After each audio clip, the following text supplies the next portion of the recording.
I don't have another. How many of you have another just waste?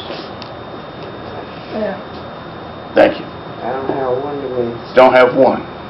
Great. And when God gives you something, whether other people accept it, agree, or understand, one brother this morning was saying what he was dealing with and asked for prayer and counsel, and I thank God as I have it. And I shared with him, make a decision now, because the decision I made 40 years went by, robbing me of almost over 10 grandchildren that I haven't seen. Okay. Join something that God said don't join. Even though it was that church, He didn't want me to be bothered with it. I had $1,000 to put in a church one time, and He told me don't put it in that particular church. See, God is not concerned, and people get concerned about an institution, or people get concerned about how others are going to feel or think, and all along missing what God says. Say, no man is above anything. This is why God said, when I could find, I swore by myself and my righteousness to bring forth salvation. And we know of many great people in the Bible. But Moses missed God's promise because Moses was more concerned about what the people thought. And he let people irritate him and agitate him.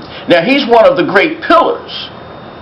But imagine leading, you start out at 80 thinking that you missed the blessing, and now God shows you you don't miss the blessing, but still follow me. And for 40 years in the wilderness, he's leading the people.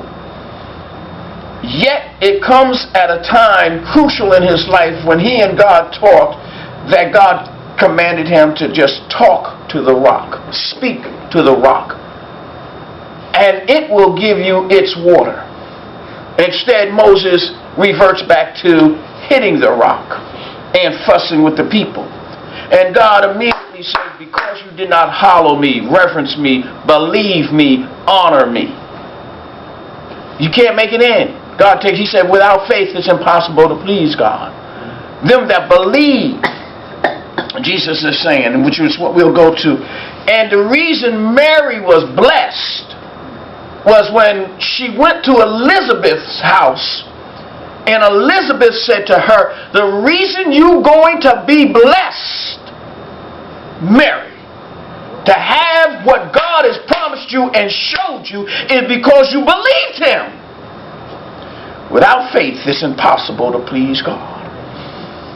And you can't have faith if you don't believe God. You can't trust God if you don't believe God. Because everything chatters in your head.